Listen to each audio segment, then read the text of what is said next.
ఈరోజు వీడియోలోకొచ్చి కేఈఎన్ enterprises limited అనే SME IPO అనమాట. కంపెనీ అనాలిసిస్ చూసి లేటెస్ట్ గ్రే మార్కెట్ ప్రీమియం చూసి అప్లై చేయాలో లేదో చూద్దాం. ముందుగా ఈ కంపెనీ చూసుకుంటే ఇది 1998లో స్టార్ట్ అయిందనమాట. కేఈఎన్ ఎంటర్ప్రైజెస్ లిమిటెడ్ అని. ఇది మహారాష్ట్రకు చెందిన కంపెనీ అనమాట. మెయిన్ బిజినెస్ వచ్చి టెక్స్టైల్ మ్యానుఫ్యాక్చరింగ్ చేస్తూ ఉంటుంది. అలాగే ఈ కంపెనీ వచ్చి మనకి ఇండస్ట్రియల్కి అలాగే టెక్నికల్గాను షర్టింగ్, హోమ్ ఫర్నిషింగ్ ఇవన్నీ తయారు చేస్తూ ఉంటుంది అనమాట మెటీరియల్స్తో. అలాగే ఈ కంపెనీకి వచ్చి 2 మ్యానుఫ్యాక్చరింగ్ ప్లాంట్స్ ఉన్నాయన్నమాట మహారాష్ట్రలోని. అలాగే 50,000 స్క్వేర్ ఫీట్లో అప్రాక్సిమేట్లీ ఫ్యాక్టరీస్ ఉన్నాయి కాబట్టి తయారు చేస్తూ ఉంటుంది అనమాట మిషనరీ ద్వారా. ఈ కంపెనీ మెయిన్గా థర్డ్ పార్టీ దగ్గర నుంచి ఆర్డర్స్ తీసుకొని వాళ్ళ రిక్వైర్మెంట్ని బట్టి మ్యానుఫ్యాక్చర్ చేస్తూ ఉంటుంది అనమాట బట్టలు అవన్నీ.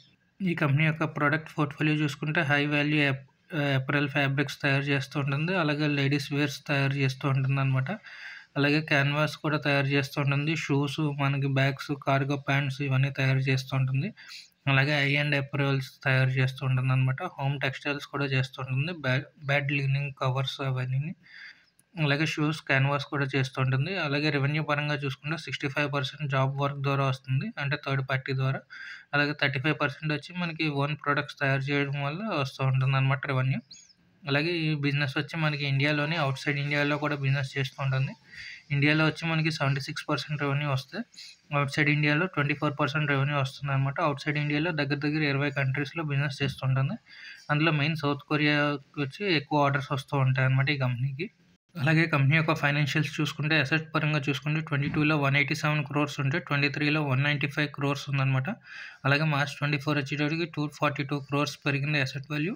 అలాగే నవంబర్ చూసుకుంటే 266 crores ఉందన్నమాట అసెట్స్ ఇయర్ ఆన్ ఇయర్లో బాగా ఇంప్రూవ్మెంట్ వచ్చింది. అలాగే రెవెన్యూ పరంగా చూసుకుంటే మనకి మార్చ్ 23లో 360 crores ఉండే రెవెన్యూ, 23లో 375 crores రెవెన్యూ వచ్చిందనమాట. అలాగే మార్చ్ 24లో చూసుకుంటే 409 crores వచ్చింది. అలాగే నవంబర్ 24లో చూసుకుంటే మనకి 332 crores అనమాట. ఈ రెవెన్యూ కూడా ఇయర్ ఆన్ ఇయర్లో ఇంప్రూవ్మెంట్ వచ్చిందనమాట.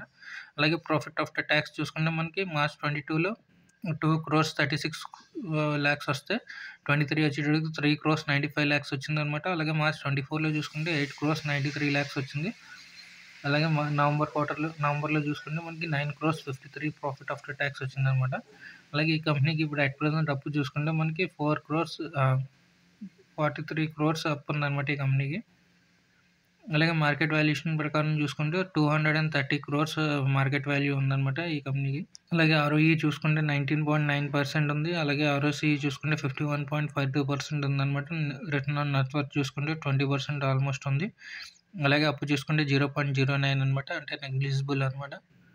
అలాగే మార్కెట్ వాల్యూతో పోల్చుకుంటే కంపెనీకి అప్పు కూడా కొంచెం తక్కువే ఉందన్నమాట. అలాగే ఈ కంపెనీ ఐపీఓని తీసుకురావడానికి గల కారణం ఏంటంటే కొత్తగా ల్యాండ్ అవన్నీ ఎక్విజిషన్ చేయడానికి ఇండియాలోని, అబ్రాడ్లోని. అలాగే కొత్తగా మిషనరీస్ అవి కొనడానికి అనమాట. అలాగే క్యాపిటల్ ఎక్స్పెండిచర్ అనమాట, మ్యానుఫ్యాక్చరింగ్ ఫెసిలిటీస్కి వాటికి రెనోవేషన్ పనులు అవి చేయడానికి. అలాగే ఐపీఓ రిలేటెడ్ ఎక్స్పెన్సెస్ గురించి తీసుకొచ్చారనమాట. అలాగే కార్పొరేట్ మేకర్స్ క్యాపిటల్ లిమిటెడ్ అన్నోళ్ళు లీడ్ మేనేజర్ కింద ఉన్నారు. అలాగే స్కైలైన్ ఫైనాన్షియల్ సర్వీసెస్లో మనకి అలాట్మెంట్ తెలుస్తుంది అనమాట, అప్లై చేసిన వాళ్ళకి అలాట్ అయిందా లేదా అని చెప్పి. అలాగే ఐపీఓ టైమ్ లైన్ చూసుకుంటే ఓపెన్ డేట్ చూసుకుంటే 5th ఫిబ్రవరిని ఓపెన్ అయిందనమాట. 7th ఫిబ్రవరిని క్లోజ్ అయింది. లిస్టింగ్ డేట్ చూసుకుంటే మనకి 12th ఫిబ్రవరిని లిస్ట్ అవుతుంది. అలాట్మెంట్ మనకి 10th ఫిబ్రవరి తెలుస్తుంది, అప్లై చేసిన వాళ్ళకి అలాట్ అయిందా లేదా అని. అలాగే ప్రైస్ మనీ చూసుకుంటే మనకి 94 రూపీస్ పర్ షేర్ అనమాట.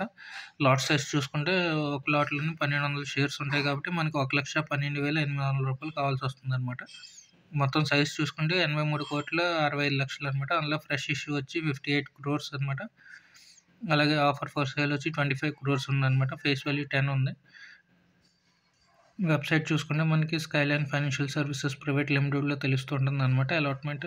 అలాగే ఈ కంపెనీ యొక్క కాంపిటేటర్స్ కనుక చూసుకుంటే కేఈఎన్ ఎంటర్ప్రైజెస్ మనకి ఆల్మోస్ట్ 20 PEలో ఉందన్నమాట, అంటే రీజనబుల్గానే తీసుకొచ్చారు. మిగిలిన కాంపిటేటర్స్తో చూసుకుంటే లక్ష్మీ కాస్మెటిక్ లిమిటెడ్ అనేది నెగిటివ్లో జనరేట్ అవుతుంది కాబట్టి దానికి PE క్యాలిక్యులేషన్ లేదనమాట. అలాగే పశుపతి కాస్టిపియన్ లిమిటెడ్ అని చెప్పి దీని PE వచ్చి 113 అనమాట, ఆల్మోస్ట్ హైగా ఉంది. సో ఇది రీజనబుల్గా తీసుకొచ్చారని మనం అనుకోవచ్చు అనమాట ఈ ఐపీఓని. అలాగే ఓవరాల్గా ఈ ఐపీఓలో అప్లై చేయాలా లేదా అంటే ఏంటంటే కేఈఎల్ అన్నది టెక్స్టైల్ మ్యానుఫ్యాక్చరింగ్ మార్కెటింగ్ అనమాట. సో ఇందులో కాంపిటీషన్ కూడా ఎక్కువ ఉంటుంది. అలాగే ఈ కంపెనీ కూడా ఆపరేటింగ్ కూడా థర్డ్ పార్టీ జాబ్ కాంట్రాక్ట్స్ నుంచే ఆర్డర్స్ తీసుకొని చేస్తూ ఉంటుందనమాట. అలాగే ఇది స్టడీగా గ్రోత్ అని కూడా రిపోర్ట్ చేసిందనమాట. అలాగే ఎవరైతే అప్లై చేయాలనుకుంటున్నారో అంటే ప్రస్తుతానికేంటంటే ఈ ఐపీఓలోని మనకి ఆఫర్ ఫర్ సేల్ ఉంది. తర్వాత ఫ్రెష్ ఇష్యూ కూడా ఉంది కాబట్టి మెయిన్‌లీ ఆఫర్ ఫర్ సేల్ అసెంబ్లీలో తీసుకురావడం అంటే చాలా రిస్కీ అనమాట. కాకపోతే ఇది కొంచెం చూస్తే ఫైనాన్షియల్‌గా కూడా స్ట్రాంగ్‌గా ఉంది కాబట్టి ఈ కంపెనీలో రిస్కీ ఇన్వెస్టర్స్ అయితే అప్లై చేయొచ్చనమాట. ఎందుకంటే లిస్టింగ్ గెయిన్స్ గురించి అప్లై చేయొచ్చు రిస్క్ తీసుకునేవాళ్ళు. ఎందుకంటే మార్కెట్ కండిషన్స్ కూడా అప్పుడప్పుడు మార్కెట్ పెరుగుతూ ఉంటుంది, తగ్గుతూ ఉంటుంది కాబట్టి అలాగే మార్కెట్ ప్రీమియం చూసుకుంటే ₹18 ఉంది. సో, ఎస్టిమేటెడ్ ప్రాఫిట్ చూసుకుంటే ₹21,600 ప్రాఫిట్ చూపిస్తున్నారు కాబట్టి ఎవరైతే రిస్క్ తీసుకోవాలనుకున్నారో ఆళ్ళైతే అప్లై చేయొచ్చు. లేదంటే అవాయిడ్ చేసుకోవచ్చనమాట. Thank you for watching.